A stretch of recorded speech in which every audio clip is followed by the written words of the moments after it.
she'll be able to grab them for us, okay? So first and foremost, thank you. My name is Andrew Hughes. I am the president of Designing Digitally.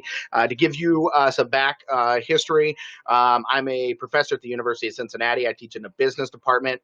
Since 7 years ago, I primarily convert our instructor-led training and our instructor-led classes to basically online learning for Blackboard and now Canvas. And so on top of that, in 2006, I started Designing Digitally, and we now have 20 full-time employees and develop out, high-end custom training that actually is not just a data dump, but actually allows people to engage and learn from the learning experience that allows for a bigger impact within inside of the organization. So that gives you kind of an overview. For many of you that don't know us, we are in between Cincinnati and Dayton, Ohio. We're a democracy company.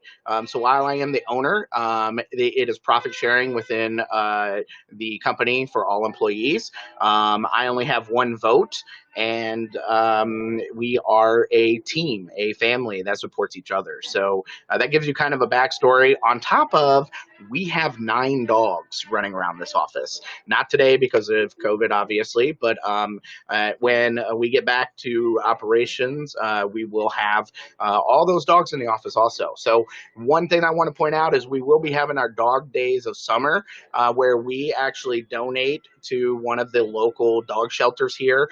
And what you do is you vote on the best dog of the summer, and that dog is representing one of those actual agencies that we donate to. So keep on the lookout for that to come out into your email soon so you can vote on which dog and which agency should get the donation this year. So without any further ado, a couple things. Number one, I am a huge component of audio and visual. However, I am going to shut off my awesome movie soundtracks in the back. If anybody's ever seen me do a face-to-face presentation at DevLearn or at Learning Solutions or Training Magazine or any of those, I usually have a little bit of background music to just set the mood. It's what they use in movies, and it works very well. But for this, I want to make sure you guys can clearly hear me, considering there's not any way for me to read your faces in disgust if it's too loud. So without any further ado, today we're going to be talking about creating effective online learning, and especially when it comes to converting those experiences from instructor-led training to traditional from traditional learning to e-learning. I talked a lot about who we are.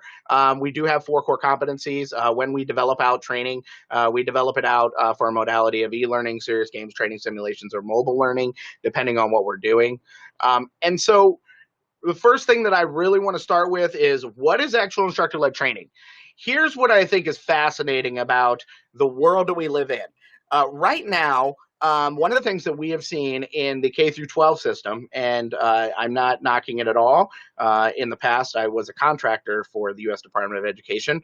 But what I am stating is we are in a situation where human beings are being pulled in 15 different directions, and all of the content, and what I mean is all the data and information slapped in your face on a daily basis, everyone is competing for your attention. So what does that mean? In an instructor-led experience, everyone, you are set into a controlled environment, and you're told to sit down, shut up, and look forward. No, you can't have your cell phone. You are taking away the ability for other mediums and other things to vie for the attention of the learner. So, instructor-led training, being able to control the environment, having an instructor present the information in the curriculum in a way that you would like, having group exercises, so on and so forth, and what we saw in the K through 12 system. The hard part is if you guys look at the data in our K through 12 system, it's actually decreased from where we were 10 years ago to where we are now in ranking and overall education. Why? Because we are still using the same approach to instructor-led training that we were using for many, many years before. And we have yet to adopt a different approach to instructor-led training that hasn't been used since we were in the brick and mortar one-room house type of experiences. However, here are some of the advantages of instructor-led training. First off, unlike this presentation, I can't read your face. I can't gauge the feel of the room. I can't recognize that you already understand something by just seeing your body language. I am not able to directly sit down and draw right in front of you right then and there and snap that back or do a science experiment without a video recorder or something like that to show you. So there are quite a few different advantages, especially when it comes to shadowing and being able to shadow an experience that I feel instructor-led training does an excellent job of. And there are tools to be able to do that online. However, I do want to say there are some great advantages to that. But there are some difficult challenges with that. And we're going to talk about some of those additional challenges. First off, we're under the COVID-19 situation. We have a situation where, in my opinion, here's one of the things that I can tell you that I've experienced. My instructors would come in, and if I had an instructor in undergrad or a professor, as you know, they are different. And one of the things that I noticed is if I had an instructor on a Friday morning that went out on Thursday night, the actual lesson and experience that I had from that instructor on that Friday morning was vastly different than the one that I had on Monday morning. And it was the same instructor. Why? Because consistency is not something that is regular with humans. We are not consistent. We do patterns, but we are not consistent. So what does that mean? With your instructor-led training, your instructor may miss something, may emphasize one thing and then not another on a particular area within inside of the instructor-led training. And that can actually provide different messaging and understanding from the learners because they are filtering things through their culture, understanding their ears, and their ability to process it. So the first question that we have in the polls for you guys right now is, and I'm going to go ahead and it looks like it might have been popped out. And if it hasn't, I will do it right now. How many of you are using any type of online training today? And I will add that right now. And we will have you guys answer that. So there you go. You should see that on your screen. So how many of you are using online training today? So we have a few of you. And it's okay if you're not using online training. Trust me, I've seen amazing experiences in the classroom. So I don't want you to feel like, hey, that's not the case. And another thing that I do want to point out to everyone when we get to this is that online training, in essence, can be utilized as the blended experience.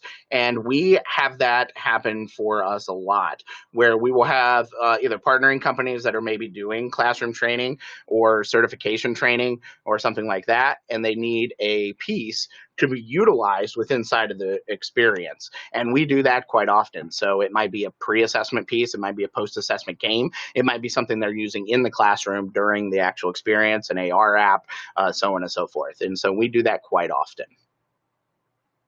So now that we've talked a little bit about some of the drawbacks of the instructor-led training side, let's talk a little bit about some of the benefits on the actual e-learning side and what I talk a lot about with people that are looking to convert and migrate over and looking at best practices, okay? The first one that I want to make it very clear that many of you probably already know is the cost. One of the things that takes place is there's an upfront cost for production. However, the one thing that I often have to argue with everybody is, what about the cost for travel, flight, accommodations, the days off of work where they're not just jumping onto something to be able to do your instructor-led training?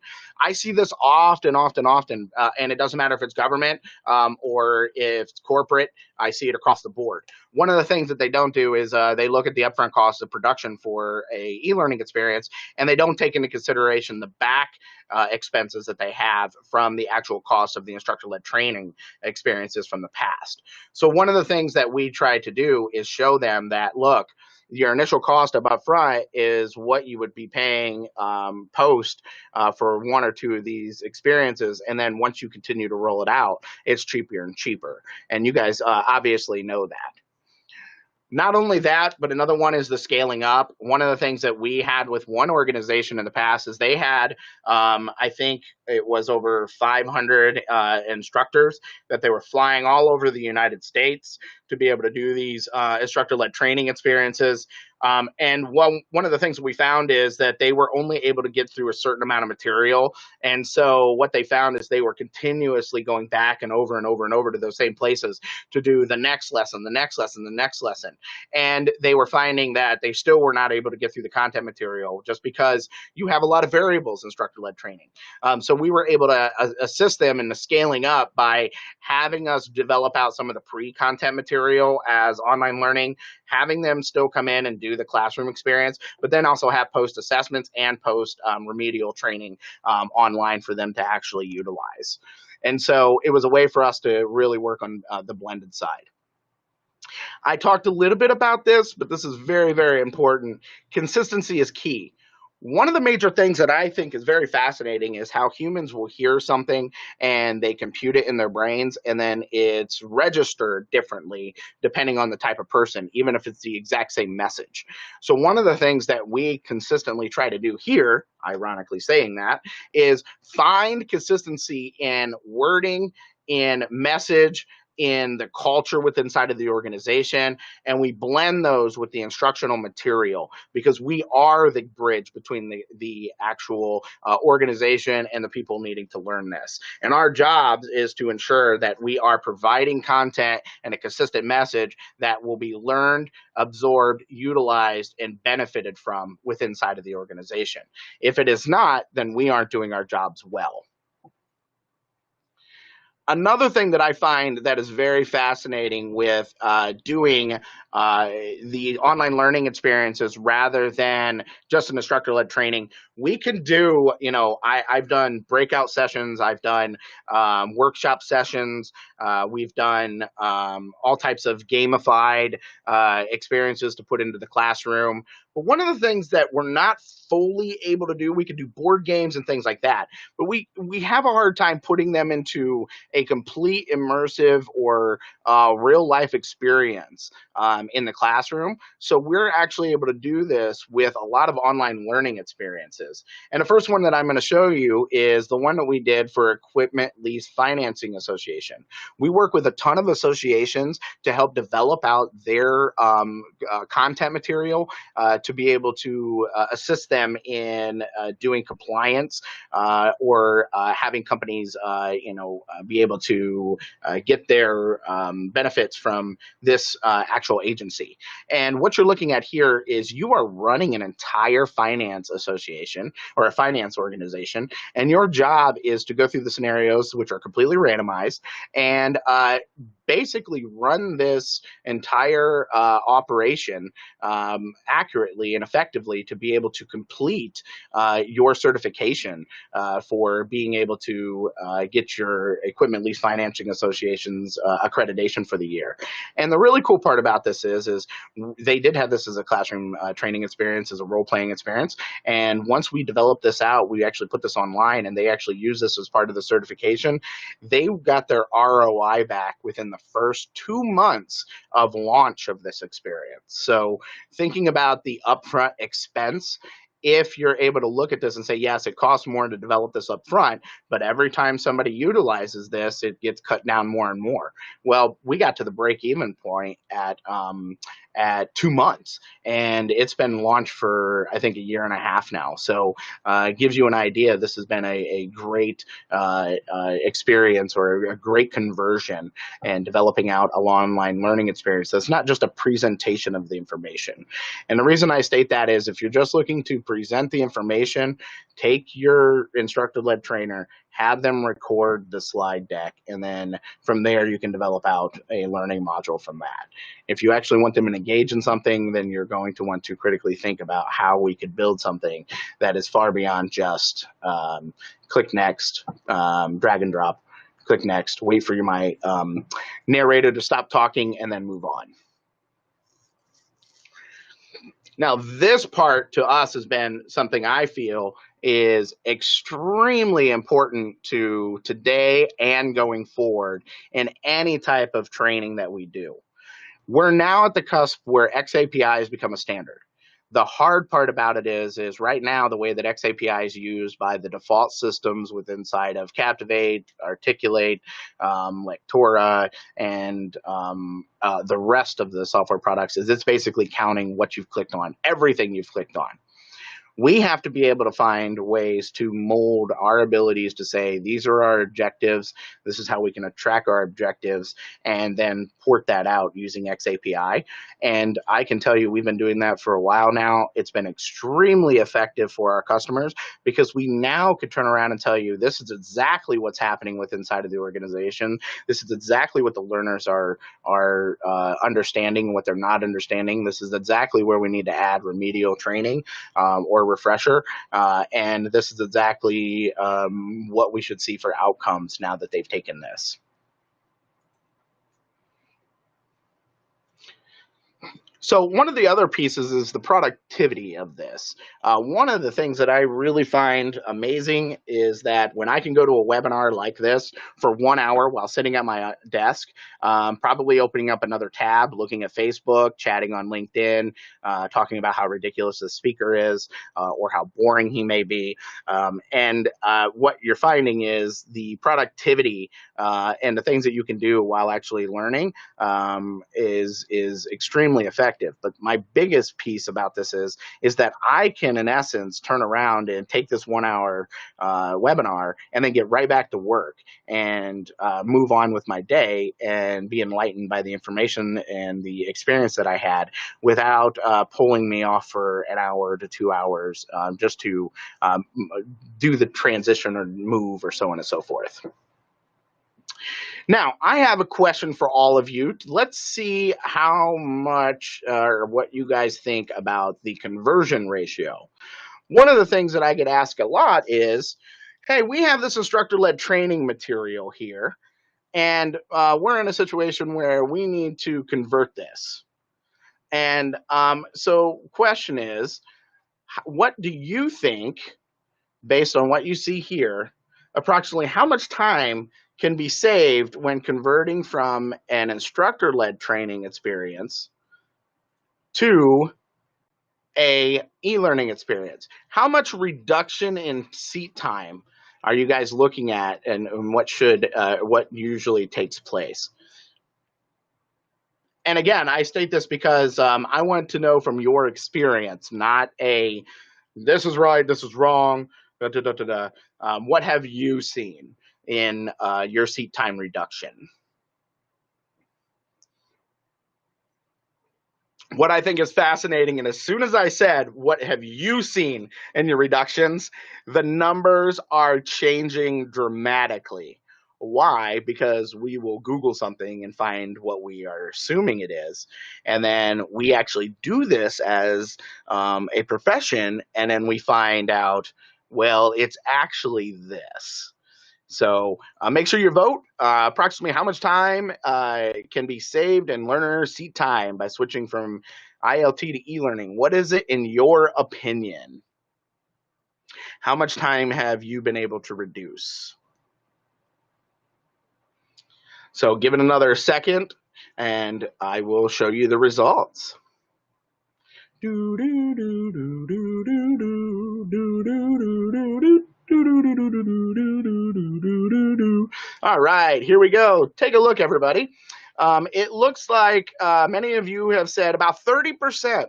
So we have about 8 votes on 30% is the average that you have seen with the reduction from taking it from instructor-led to e-learning. You know what I think is interesting is I'm well known for sidetracking. So if you guys have conversations with me face to face at any conference, you'll notice that my ADD kicks in. That happens quite often in instructor-led training, not the ADD part, but the sidetracking. So if you take out all that, the buffer, the fat of sidetrack conversations, you find that it can be anywhere from 30 to 50%. From Clark, Quinn, and others, they have found it's about a 50% reduction. In my opinion, it's anywhere from 30 to 50%. And a lot of it comes down to how quick and how effective and how fast the instructor was moving prior to give you that kind of understanding. Now, I do want to show you a pretty cool example of us taking a very large experience or a very large document and converting it into a virtual instructor-led experience that is now online. So for many of you, you are aware that this year is the census count.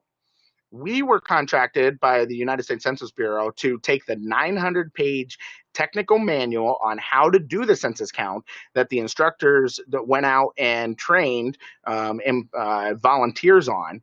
And we took that and developed that entire experience out into a virtual immersive learning experience that allowed you to actually go out and do the census count with this virtual trainer that we developed.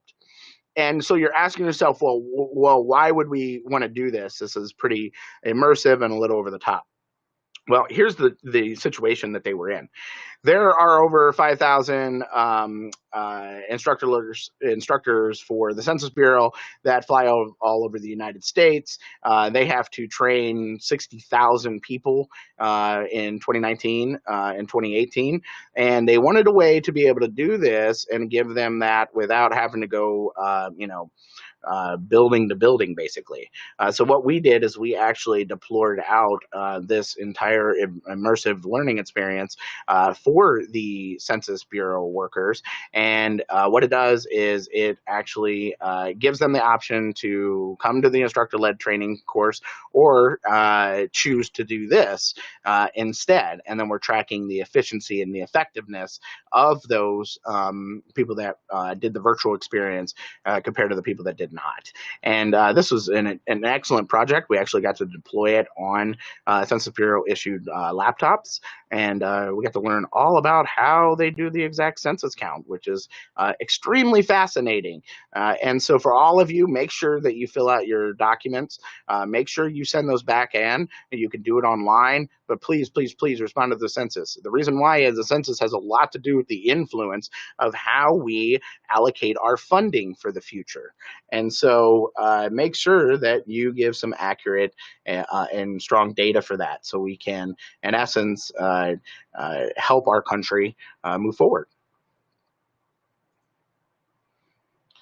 So let's talk a little bit about the benefits for business, and let's talk a little bit about the benefits for the learners when we go to fully online, and we'll talk a little bit more about some of the best practices. I talked a lot about flexibility. I'm all about flexibility. I love the ability for me to be able to look something up when I need it, as I need it. So the first thing I'm going to say is micro learning, make your modules a la carte, break them down by chapters, break them down to be smaller pieces, depending on how big your curriculum is. Don't go overboard, but you should be able to a la carte out by major topics at least. The reason why is people want to be able to have the control. They want to be able to access it when they need it. My generation is the last generation to take pride in memorization. And so what does that mean? Anyone in their 30s, 20s, and looking at younger generations, they are more impressed with access. What does that mean? I know where to access that information from when I need to know that information, rather than I need to memorize that information in case I need to access it. So what they realize is that rather than using their brain to fill it all in, they need to use their brain to route where they can find that information. That is part of control for the learners. And then reinforcement. One of the big things that I often preach in any of my lectures is mom and dad always told us not to touch the stove because it was hot. We were told not to touch a stove. That's the same as your presentation where you just tell somebody to do something, you don't have them interact at all. And what you're doing is you're not reinforcing anything. And so, unless they're actually being able to have repetitive information, practicing something, you're not really reinforcing it for them. And so I'll show you a quick example of this on how we've been able to do that.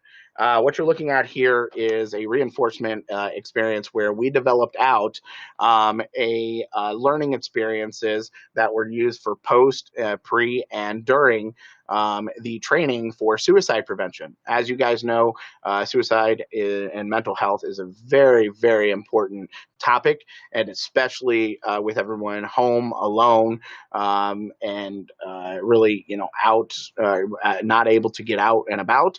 One of the things you need to keep in mind is suicide prevention, and if you can help with suicide prevention, this is something that can greatly impact somebody's life in a positive. So what you're looking at here is for the National Suicide Prevention Agency, we developed out these, taking their instructor-led training and developing out their learning experiences so that they can, in essence, have this as a la carte experiences based on each topic and conversation. And it's fully mobile friendly for them to be able to utilize on the phones. So moving on. So I have my next question. Looking at instructor-led training and looking at e-learning, okay, approximately how much do you think retention can be improved by switching from instructor-led training to e-learning? Now, this is your own opinion. Approximately how much retention can be improved by switching from instructor-led training to e-learning? So you might not think it is at all. You might think that you have the ability to improve retention. Give me your opinion. And there's no wrong in opinion. You guys are experts at this also. So want to know what you guys think, and I will show the results in just a second. So do do do do do do do do do do do do. All right. Looking at this, it looks like many of you said approximately how much can be retention can be improved by switching. Many of you said about 20%.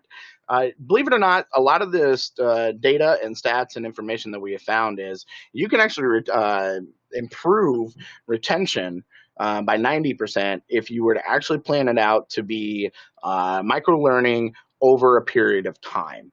And the reason why is this is the thing that I think is very, very, very beneficial, and something that we just completely ignore in training / educational training. Training in the realm of exercise means consistent pressure throughout a consistent amount of time. While we talk about training in the corporate world is you take a module for an hour or 2 hours, or you take a week-long course, and then you go back to what you were doing. And so one of the things that we have found is doing space learning, breaking that apart, hitting them up with post-assessment simulations and games, and providing coaching feedback in that way can allow us to get that retention rate even higher than if we just had a classroom setting and they walked away from it. So gives you an idea of how you can bring up that retention by spacing pieces out and providing post-assessment games and simulations for them to try, and then remedial resources as they go. So let's talk a little bit about, I talked about the learn by doing experience, the touching the stove. One of the things for all of you that may not have touched a stove or don't remember touching the stove, you did, is that if you've ever talked to a teenager, they are the epitome of this. They know all, yet they haven't done anything yet. And so one of the things that I've learned in my life is that, man, I thought I knew way more than I do now that I've gotten older. And so I want to show you an example of what you can do and how you can do learn by doing. This one right here is a development that we did for Auto Trader. And what you're doing is you're actually running your own dealership. And depending on the decisions that you make, the cars that you buy, and the services that you purchase, you can see the affordance and the outcomes and the positive and negative results of utilizing Auto Trader software and services for your dealership. And so instead of just making it something to where it's blatantly obvious, you're running your dealership. And your job is to run this dealership and see what happens if you run it without their tools, with their tools, choosing different tools to see how that software and Auto Trader's services can impact your dealership. And so this learning experience was actually a serious game that we rolled out with them to be provided to the dealer owners and to the dealer sales reps or the dealer sales managers so that they could try this out as a serious game to see how effective they were at, in essence, running their own dealership, but then also showing them the benefits of utilizing Auto Trader software. Another one for me is engagement. If in my own experience, if you're not engaged, you're not going to retain it. If you're not engaged, you're not there with us right then and there. If you're not there with us right then and there, you're not going to remember, you're not going to be filtering the information that is provided to you. And a great example of that is e-learning actually allows for more of that engagement. And I want to show a great example of this. The state of Vermont actually had us take the permit packet that kids are given at 15 and a half. That's basically a packet and I don't even know, a 5.5 by 8.5 book. And they were giving these to the students or giving these to kids. And then the kids were taking the driver course training and then coming in and failing their permit exam. And they were having pretty hard for failure rates. So what we did is we actually developed out this online learning interactive tool where you get to virtually drive and learn how to drive in the state of Vermont. And this, what we did is we cross-referenced with them to find out, who took the actually took this compared and then passed the exam, and who took this and failed the exam. And over a 2-year period, we have found that we increased the passing rate in the entire state by 20%.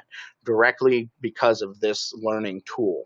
So what does that mean? That means the traditional way of giving out the packet, taking the instructor-led training, and then having them go try to take the test is not effective. It's called academic bulimia. Cram it in their heads, have it spit it out on paper, and then forget it.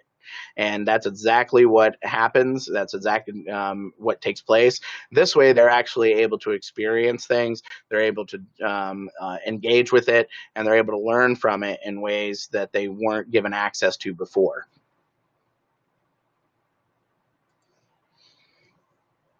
And another one is collaboration. One of the major things that I really like to see is we are now at a cusp where you can make collaborative experiences, whether that's, chat boards, leaderboards, whether that's them playing against each other or with each other in an experience. We now have that ability. And those abilities need to be taken pretty seriously and not just a post of a chat board. Look at what we can do to push the envelope of training. Because again, the word training in a sports realm is vastly different than a training in our realm. And I think if we were to look at it and apply some of the ways that they use for sports training, we in essence might be able to improve our own e-learning experiences vastly. So one of the things I want to know are how do we make most of our transition from instructor-led to e-learning, okay? One of the things that I love to do is evaluate the current competency levels one of the pieces that happens when I first walk into a classroom is I will spat objectives, not stating this is what we're going to learn today. I come in saying, hey, does anybody know Bloom's taxonomy? Okay. Hey, does anyone know Kirkpatrick's model?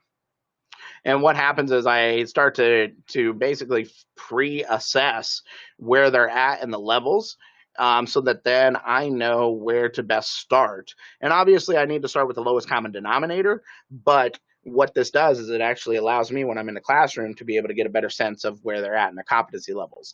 So for you, you can do this by role. You can do this by experience. You can do this by years of service. You can do it by certifications. However you decide to do your competency levels, just make sure that you know your competency levels of those learners and you align to those, and not just necessarily the baseline. Here's the next one.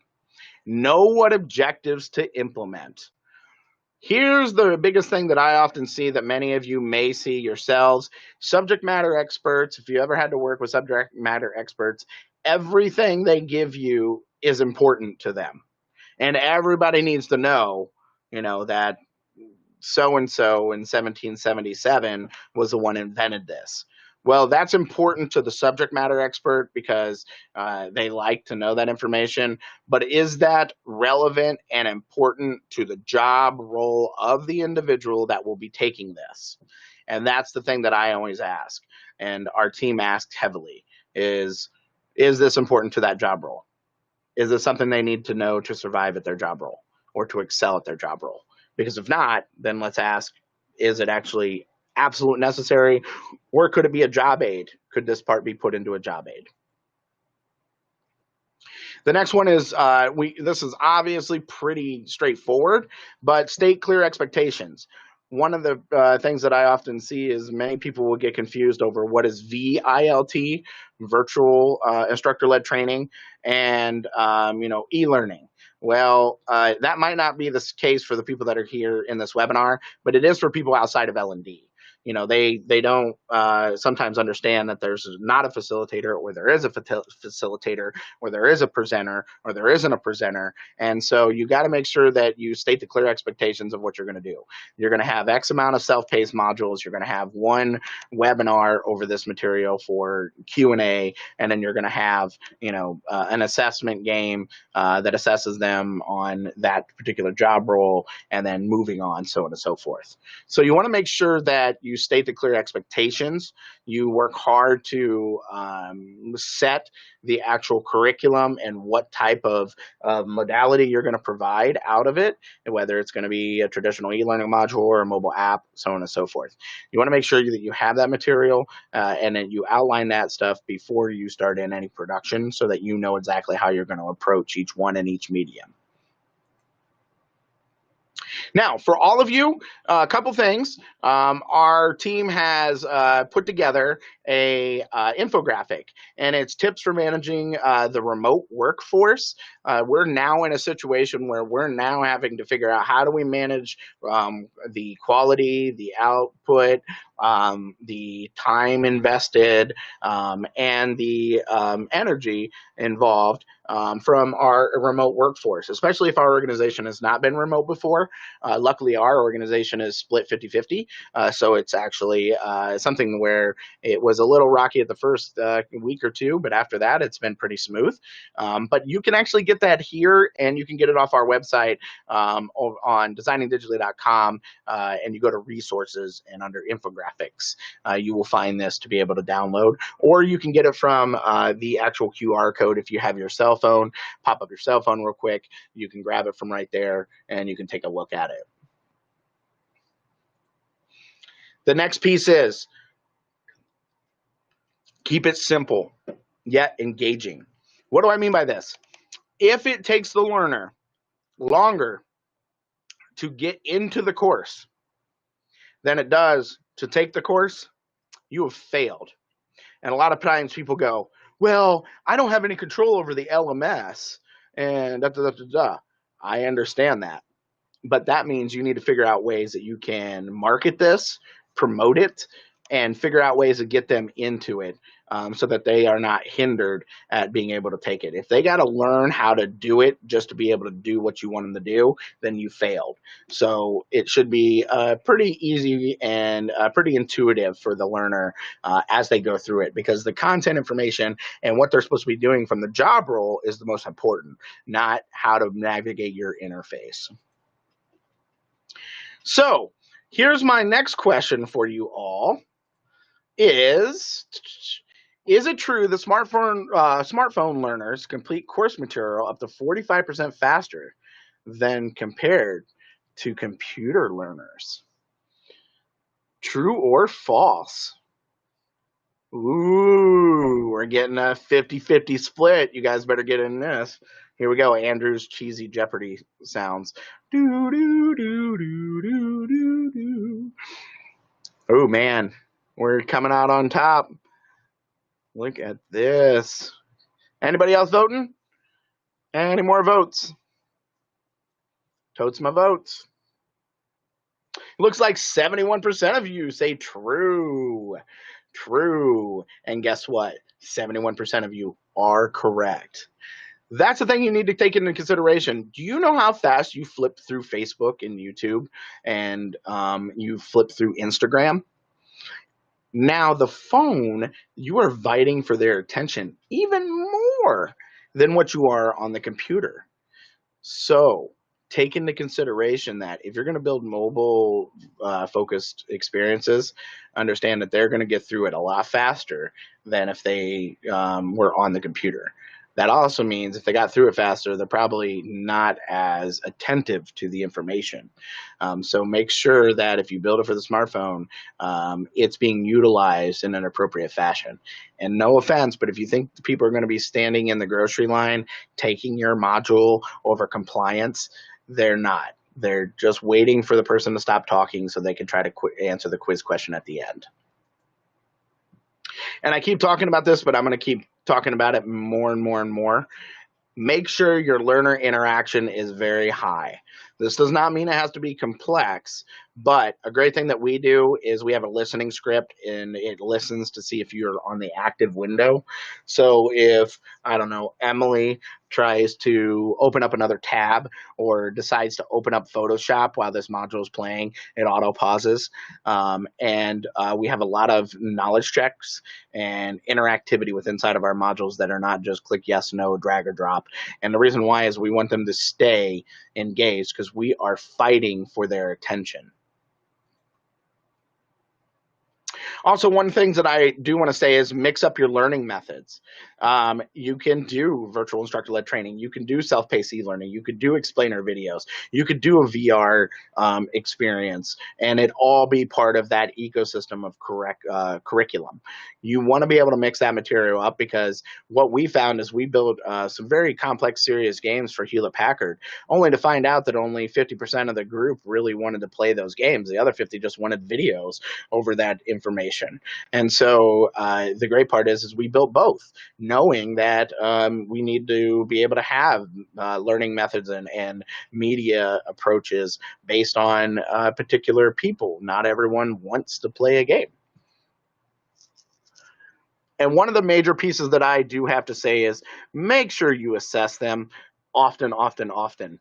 What do I mean by that is they need to be able to look at and understand that analytics is extremely important, and assessing them to find out exactly what they know and what they don't know will help us to guide our ability to see how well they're getting through the curriculum, but also our ability to see what we need to refine. One of the biggest benefits, in my opinion, is we get to manage risk with this. We get to put them in scenarios that they may be out in the field. We have one customer that's in the aerospace realm, and they have the ability for people to be sucked up into the turbine engine jets. What better way for them to practice the procedures in the hangar than to do it in a simulation and watch a 3D character get sucked up instead of them. And so managing that risk allows them to fail. And I love it when they fail. not because it's not about, oh, they passed it, they're a good job at this. The real world, you fail all the time until you learn how to figure it out. You overcome those challenges, and that's what it should be like with our learning. And we talked about this a lot. Maintain that flexibility. Since you'll have it online in an LMS, make sure that they can take it whenever. And then also make sure that you're very understanding about the time commitment that you're placing upon them. Many companies may turn around and say you only get X amount of hours to be able to train the employees this year. I had one customer say, you are not going to take my sales reps off the sales floor. You need to figure out how to train them when they walk to the bathroom and they walk back. And that was literally a comment made to me. So there are things that you're going to have to do and understand from their time commitment, because in essence, you're trying to work around their existing job roles to be able to train them, to advance them without hindering their ability to do their existing job. And then one major piece that we're seeing a lot of is accessibility. 508 compliance is extremely important when it comes to the government and the educational realm. We need to be able to have JAWS readers. We need to be able to have screen readers. We need to be able to have that material. And it is tough when it comes to like building serious games or simulations for that, but it is very doable too. It just takes a lot more time and energy. And you do not want to leave somebody out just because of that situation. And we've been talking about it, and I see it in the industry, and I've had this conversation with many people. We're now at the realm of SCORM being able to be used. And so make sure that you're looking at utilizing, or not SCORM, I'm sorry, XAPI, duh. And we're now at the point where Experience API can be used to track all of that innovative data. So make sure that you do get it set up, you get a portal, and if you need assistance, we can help you with that. So that we can actually, in essence, track what's happening with inside of the experiences. So what you're looking at here is one of the dashboards for one of the cybersecurity builds that we've done. And you can see how many threats versus failed, how many badges have been received, so on and so forth. And the great part about this is we're able to port this out and provide that data to look at any time. And it allows us to see who needs remedial training, but also what threats that they overall the organization were susceptible to and what they weren't susceptible to. So when looking at this, as an overview, because we're coming to the end here, is make sure you work with a subject matter expert to plan your training, but understand that they're going to make everything important. You're going to have to be the one that prioritizes the importance of the material based on the job roles in which you are training. Keep objectives in mind to support the analytics. If you can't show that you've passed, you had X amount of people complete this objective, then it's going to be hard for you to be able to know exactly what's happening. Make sure that you use different learning techniques, mediums. You increase collaboration. You get a lot of feedback from the people that are going to be actually talking about it. And make sure you minimize cost and maximize return. How do you actually do that? Well, here's how you do it. You're going to have a large upfront cost for the development. But if you do your math, you will be able to determine on how many people you're going to be able to take this over a 3-year period and get a better understanding, because you could have a 3-year shelf life on your learning experiences if they're done right, and they're done to the ability for you to dynamically update things. You'll find that your cost will be cut down each and every time somebody takes it until you get to your break-even point. And then after your break-even point is when you start to see your ROI.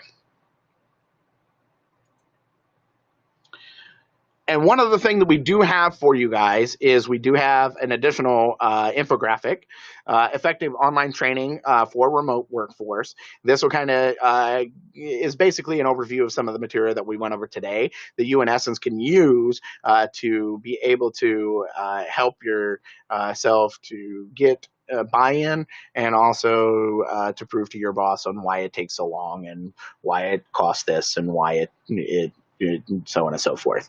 And if you need me to justify that with you, just let me know. I am more than willing to help you with that, because I know that can be a headache sometimes.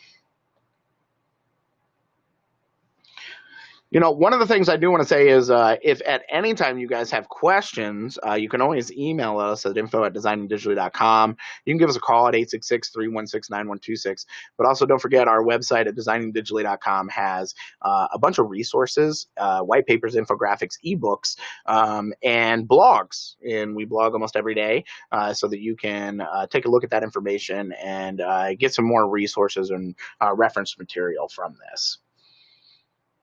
And ladies and gentlemen, I do want to say thank you so much for coming. For me, I wanted to be able to share some of this stuff because I see a lot of people asking, what to do, how to do it, what are best practices. And so I thought this might be a good way for me to kind of lay that material down to you. And if I were to reiterate, please make sure you remember, track your analytical data by objectives, add engagement as much as you can. Don't just do XAPI tracking as default.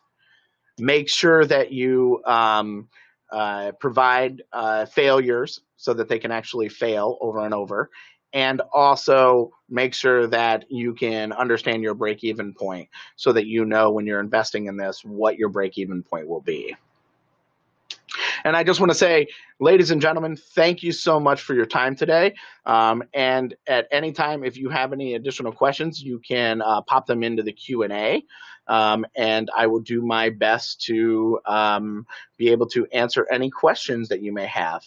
And for all of you, have a creative day. And thank you again.